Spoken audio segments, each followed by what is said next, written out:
in Manhattan, in Union Square, but we have satellite offices in Princeton, New Jersey, and in Stamford, Connecticut, that oversee our targeted projects in those areas. And we do everything from, as I said, sort of research.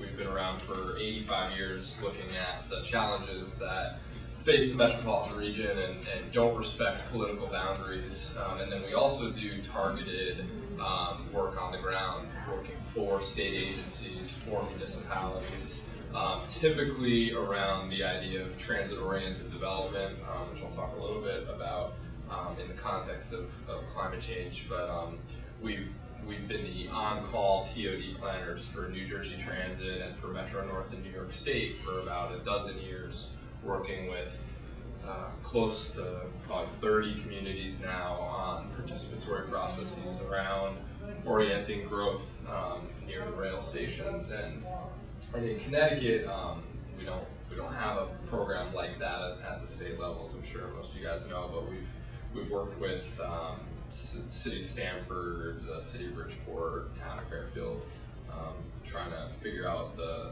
best ways to change the development patterns and enable as much growth as possible near the station without without the negative externalities of traffic and negative fiscal impacts and stuff like that. Angela. Angela Vincent. I work for ICLEI, Local Governments for Sustainability. I'm actually the regional director for the Northeast and Mid-Atlantic region, which is New England, Pennsylvania, New York, New Jersey, and then the Mid-Atlantic states of Maryland, Delaware, Virginia, West Virginia, and our capital. And we in this region focus on our members. We have close to about 157 members in both the Northeast and Mid-Atlantic, and I'm actually stealing from some of my slides right now.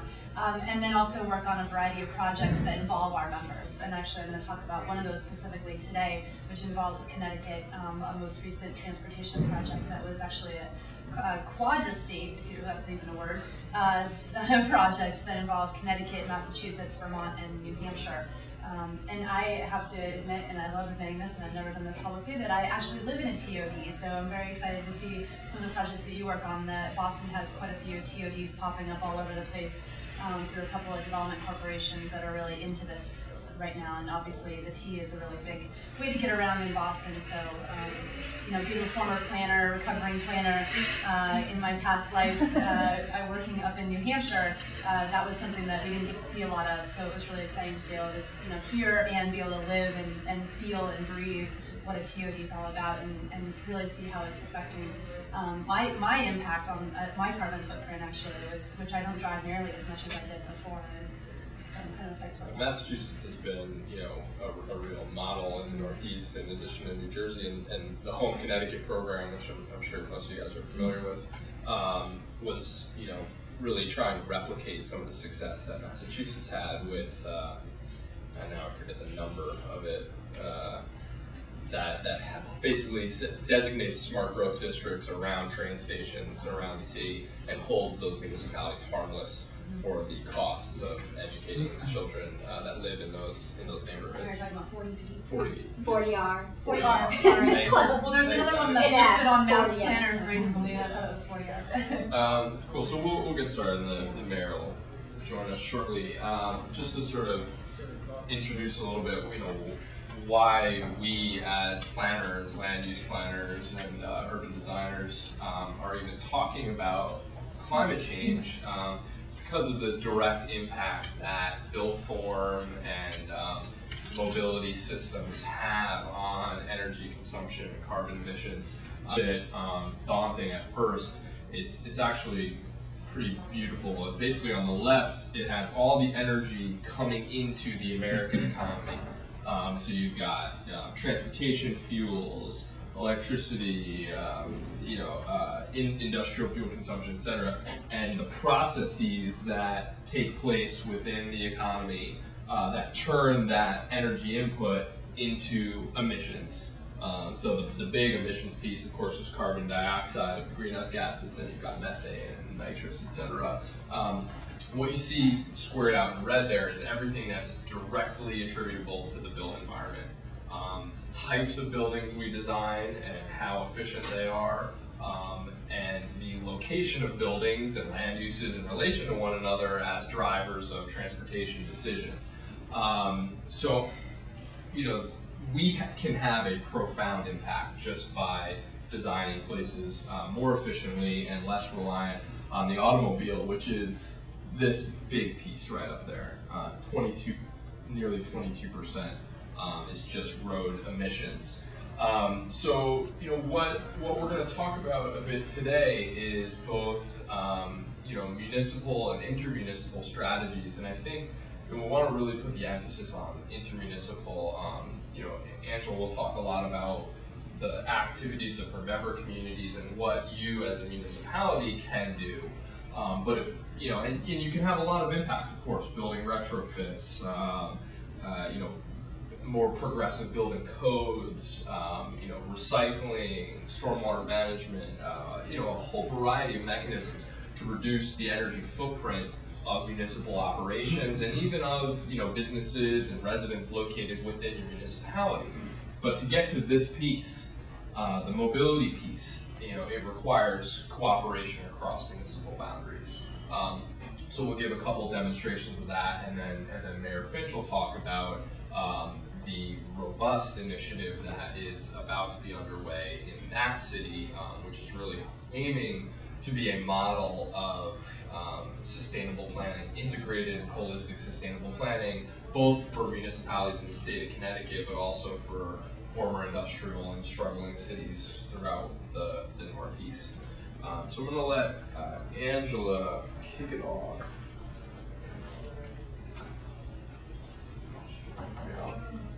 Yeah, sure. Just because we are actually taping this, which is exciting. So maybe be aired on YouTube. Absolutely. Thanks to Tom. Absolutely. Is it Tom? Yes, Tom. Thank you. And the Thousand Friends Broadcasting And the System. Thousand Friends Broadcasting, as we see it here. The second annual Smart Growth Conference, which is exciting to see a statewide conference like this. In fact, we're going to be presenting at the Massachusetts Smart Growth Conference in the beginning of December, so we're all over the place as much as we can, anyways. Is there a clicker or just? No. Just want to make sure. So as I kind of alluded to a little bit in the beginning, work for IGLEI, Local Governments for Sustainability. We're actually an international nonprofit organization, or organization I should say, association of members, local governments, so towns, cities, counties, all over the United States, all over the world, working to drive reductions in our greenhouse gas emissions and working towards sustainable communities overall. Governments were represented there from about 43 countries. From that, they developed some mission statements and some action items, and out of that was born the Cities for Climate Protection program on a worldwide basis through IGLEI. And because of the growth of that program so quickly, we actually opened our first office in 1995 here in the United States in order to support the communities that were jumping onto the Cities for Climate Protection program. Currently, we're at about 11 offices. Again, this is an international organization, 68 countries on 6 continents, working on a variety of different things, not only climate mitigation, but also adaptation, which is a thing that you'll probably hear quite a bit about, especially on the Northeast coastal area, also in Alaska, down in Florida. Those states are, and those areas, the regions of the United States are really working towards resiliency and looking at adaptation. So we're ramping up that portion of our program, of our assistance to our members. And then sustainability on a whole, and I'll actually go into some of the programs such as the STAR Community Index, which is a sustainability rating system similar to the way LEED is set up, and I'll talk about that at the end here. We're currently, actually I could change this slide every day almost. We're currently over 500 members, so I think we're, the last I checked, 517. We had our 500th member, almost while we were in the middle of October near Halloween, which we're very excited about. And we, here in the Northeast and Mid-Atlantic, we're currently around 155, 157. And this is more to say that the issue of climate change is becoming so hot in local governments. That's where the growth is coming from. And we're able to be present in a lot of these smaller, these conferences, that we're spreading ourselves out so much that we're able to not only share what we do as an organization and how we can assist local governments with addressing climate change and sustainability, but also that we're sharing the stories of other communities, and the strength of being a member and actually working with ICLEI and being part of this movement is the network. And you'll see that case in point today when I show you some of the stories of the communities, not only in the Northeast, but also around the United States. Currently, we're representing about 26% of the population in the United States just through our members. And I should add, because I know that there are quite a few small communities in Connecticut and in the Northeast in general, our membership's about 57% small communities, so under 50,000 is considered a small community. And so a lot of our tools, and that I'll show you in a little while, are actually geared towards them. And we're spread all over the United States now because that growth, as you saw, the 500 communities, or plus at this point, has required us to be on the ground in more dispersed locations. We opened our national office, which is where I'm located in Boston, back in 2005, and just completely exploded from there. We went to the Pacific Northwest to support the area up there, Idaho, Washington, Oregon, which has grown leaps and bounds, and we always hear Seattle and King County, Portland, but we needed to be able to be on the ground with them. And we're actually based in city halls all over the United States. That's our model. So we are in Boston City Hall, we are in Seattle City Hall. Down in Georgia, we just opened our first office in Atlanta, actually just last month, to support the Southeast. We are based in Houston, in their City Hall, also in Denver, and then in Chicago.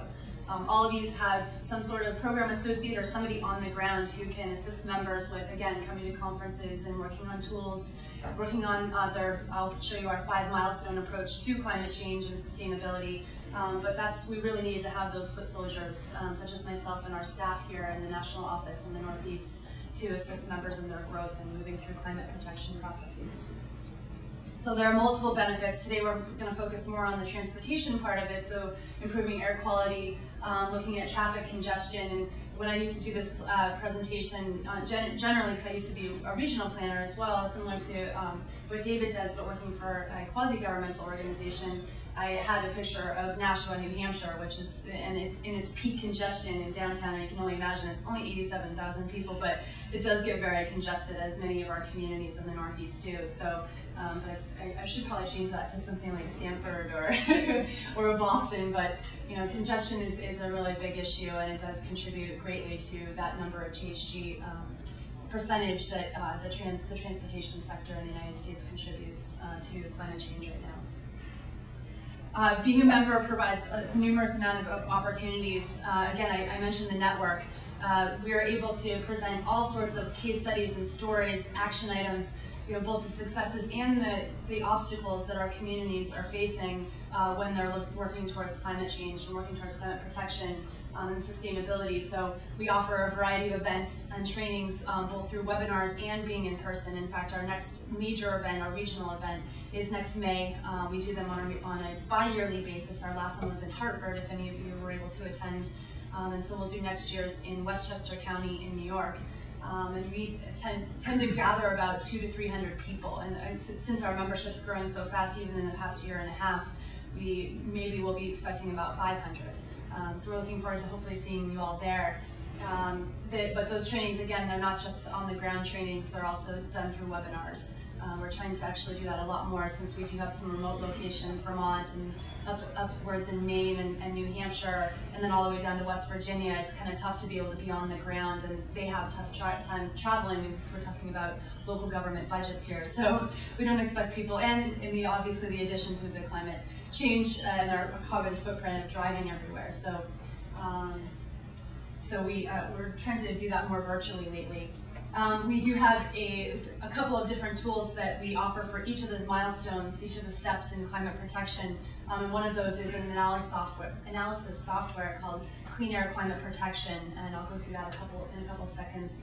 And then a new tool that we're using for action planning. So those are tools that we're able to develop so that we can guide our members through that process. And then we're always available for technical questions, both on the software and then on action planning and measures that they can adopt locally. And then also sharing resources from the different members. So if we know of a community that's done something that another member is looking into, we can provide that contact information and they can talk amongst themselves. These are the current tools I just mentioned, to guide them through the different processes. And I'm going to show you what those processes are because I keep talking about them, and and not having a slide on them. So it's a typical planning process. So if you have been involved in anything on a local government level, this is probably going to look pretty familiar to you. But we first asked for them to go through an inventory process to develop a baseline of where their emissions are coming from, what sectors. And they typically look similar to the graph that David showed you in the very beginning. But that can be surprising. Some of the communities that are more, let's say, suburban areas, the transportation sector might actually be a lot larger. But in the more denser areas where the buildings are probably a lot more prolific, where there is a denser area like in Boston, the buildings will probably be on the larger end of the emissions inventory. But we asked them to do that so that they can then move to milestone 2 and 3. The second is to look at their emissions reduction target. And we actually have a lot of different tools that we can help them with to set that target. A lot of them, you're probably hearing the 80 by 50. That's a very common one that communities are setting right now, to be in line with both state action plans that are being developed throughout the Northeast and actually throughout the US, but also to be consistent with some of their neighboring towns. So that's definitely something we can assist members with in setting that goal. And then the third is, based on the baseline emissions inventory that's been conducted in milestone 1, is to look at how they can actually achieve that reduction target through specific measures. And those are in the transportation sector and the building sector, both with government operations and in the community. So how can the residents actually reduce their greenhouse gas emissions? And these typically are starting to be combined into sustainability plans and also wrapped into master plans, which we highly recommend either as an addendum to your master plan or just as a reference. We find that there's a lot better of an opportunity for you to combine a lot of the chapters in your master plans in the communities if you have reference to this, because they really do cross a lot of those borders, and we think it's really important for those to have a connection.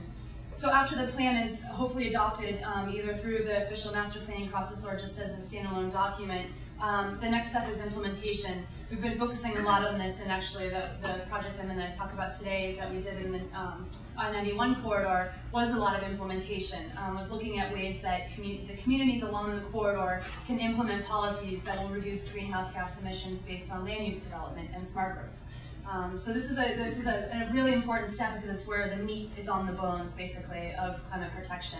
It's moving forward within the measures that you've adopted in the action plan. And then the fifth is actually go back and monitor and evaluate your progress. We actually ask in milestone 1 that you do take into consideration the things you have actually achieved before you've actually committed to climate protection. It's really great for you to be able to celebrate your successes. So not only is milestone 5 an opportunity to do that, but you should be doing that throughout the process as well. And that usually gives a lot of communities the momentum to keep moving forward as well. This is a slide of our software. So as I mentioned, it allows you to measure both the community and the government sector emissions, and to not only analyze, but also look at different measures, so you can project forward, saying, if I put biodiesel in my vehicle fleet, how much is that going to reduce my greenhouse gas emissions in the government sector?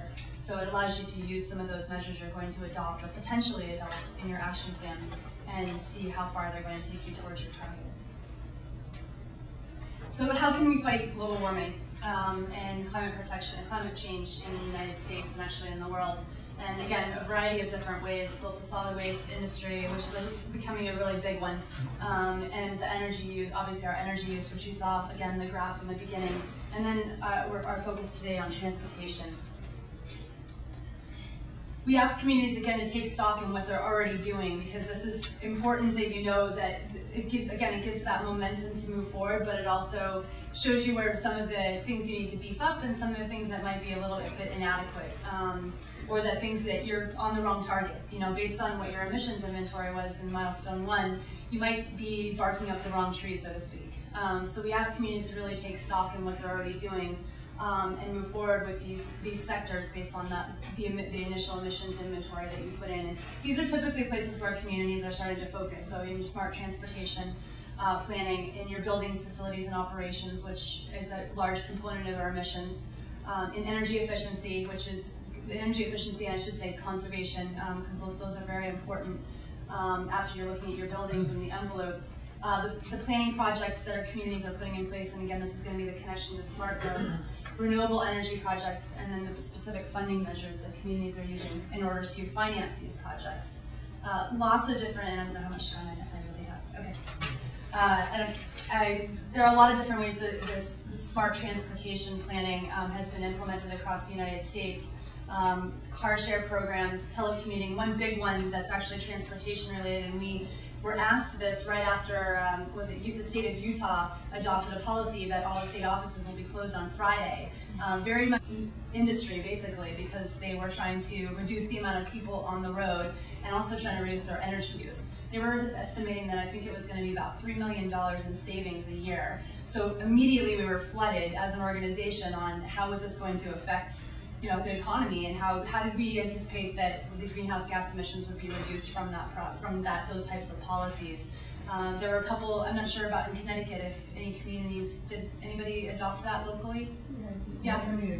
Yep, yeah, there were a couple in Massachusetts as well, and in New Hampshire, so I'd love to talk to you afterwards and see how effective that's been, but there are a lot of different ways that we're looking at trip reductions. Obviously telecommuting is a very big one. The car share program, especially in the rural and the suburban areas, this has been a really big one because transit isn't always available in some of our more rural and suburban communities, and especially in the Northeast. So this one's been a really big one, and in Minnesota it's been a huge success. We should be trying to find some other ones around here. New Hampshire's been looking into a couple of these. So. Can I interject something? Absolutely. I just found out about this thing like 3 days ago, which is basically an online networking service to connect with people that are riding your way, essentially. You can choose to drive, you can choose to ride as a passenger, you get bonus points which give you like money off on stuff. You actually get points as well just by logging that you telecommute, or that you take a bike, or that you take transit. And I was amazed just to look in coastal Connecticut, I didn't look upstate, but how many people are logged on. In Stamford, Darien, New Canaan, there was over 100 people logged on. And so, lots of diverse origins and destinations that I think it can actually pick up around here. Yeah, I will definitely add that to this one. I heard about that actually about a month ago as well. I'm not going to go into this too much because I don't want to